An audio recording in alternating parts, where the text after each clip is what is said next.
100 रोटी वाला ससुराल। सुनो जी, मुझे तो शीतल की बड़ी फिक्र रहती है। उसका ध्यान तो बस घर के बाहर दोस्तों के साथ घूमने फिरने में ही रहता है। उसे कुछ बोलो तो एक नहीं सुनती। मैं तो कहती हूँ इसकी जल्दी शादी वादी करवा दो, वरना लड़की हाथ से निकल जाएगी। तुमसे ज़्यादा चिंता है मुझे शीतल की शादी की। कल ही वो रामपुर वाले मौसा जी को फ़ोन भी किया था। बता रहे थे एक लड़का है नज़र में, उनका अपना घर है और लड़का भी अच्छा है। अरे तो फिर बस बात चलाओ ना, एक बार देखे तो सही लड़का और घर बार कैसा है।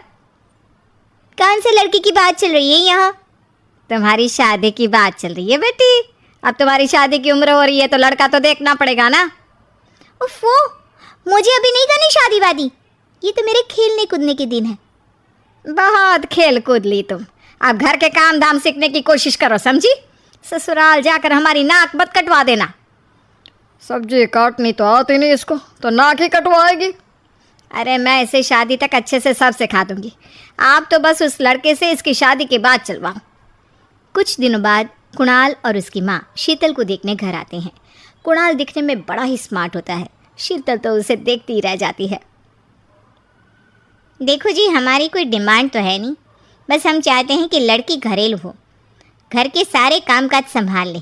अब आपके परिवार में तो बस 3 ही लोग हैं, पर हमारा तो खूब भरा पूरा परिवार है। बाकी हमें लड़की के घूमने फिरने दोस्तों से मिलने से कोई दिक्कत नहीं है। घर का काम करने के बाद जो चाहे सो करे। अरे वाह, ये तो इतने बढ़िया लोग हैं।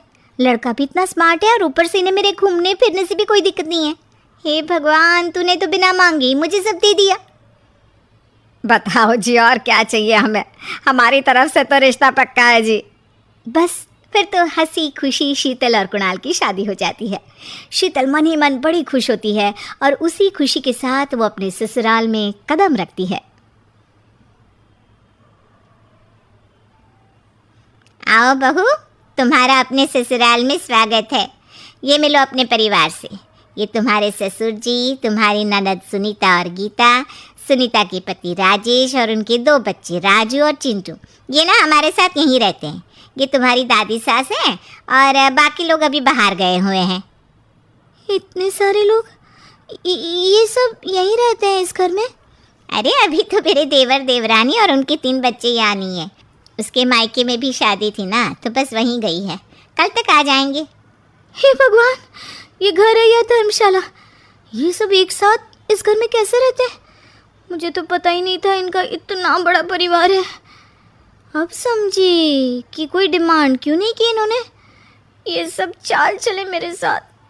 अरे बहू, खड़े खड़े क्या सोच रही हो? चलो अपने कमरे में जाकर आराम करो। जी माँ जी। अगले दिन शीतल का ससुराल में पहला दिन होता है। शीतल रसोई में जाकर सबके लिए खीर बनाने लगती है। तभी उसकी ननद सुनीता आती है। अरे वाह भाभी, आज क्या बना रही हो? बस दीदी, आज वो पहली रसोई है ना, तो खीर बना रही थी। अरे भाभी, ये खीर वे रहने दो। घर में 4 लोगों को शुगर है और कुछ लोग मीठा ही नहीं खाते। आप ना सीधा खाना ही बना दो। क्या फ़र्क पड़ता है मीठा बने या नमकीन, बस बहू के हाथ की पहली रसोई होनी चाहिए ना। जी दीदी, तो फिर मैं खाना ही बना देती हूँ। आप बता दो खाने में क्या बनेगा? बस सिंपल सी कोई सब्जी बना दो, जैसे आलू गोभी या आलू मटर, और उसके साथ रोटियाँ सेक दो। हमारे परिवार में अब तुम्हें मिलाकर पूरे 20 लोग हो गए हैं। 15 बड़े और 5 बच्चे। बड़ों की 6-6 और बच्चों की 2-2 के हिसाब से रोटी बना देना। चलो मैं चलती हूँ, सब देख लेना। हाँ, बड़ों की 6-6 रोटी मतलब कि 15 लोगों की 90 रोटियाँ, और बच्चों की 2-2 रोटी मतलब 5 बच्चों की 10 रोटियाँ। 90 और 10 मतलब कुल मिलाकर 100 रोटियाँ। हाय, मैं तो मर गई। 100 रोटी अकेले कैसे बनाऊंगी? माँ, ये तुमने मेरी शादी कहाँ कर दी? शादी से पहले तो मैंने कभी 4 रोटी से ज़्यादा नहीं बनाई। शीतल एक बड़ी सी परात में 100 लोगों के हिसाब से आटा निकालती है और उसे गूंथना शुरू करती है। आटा गूंथते गूंथते शीतल के पसीने छूट जाते हैं। उसके बाद बारी आती है रोटी बनाने की। शीतल एक एक करके रोटी बनाना शुरू करती है और 10 रोटी बनाते ही अपनी कमर पकड़ लेती है। हाय, मैं मर गई। मेरी कमर टूट गई खड़े खड़े, और ऊपर से इतनी गर्मी। मैं 100 रोटियाँ कैसे बनाऊंगी? अरे भाभी, सब बाहर रोटियों का इंतज़ार कर रहे हैं, ज़रा जल्दी जल्दी रोटी सेक दो।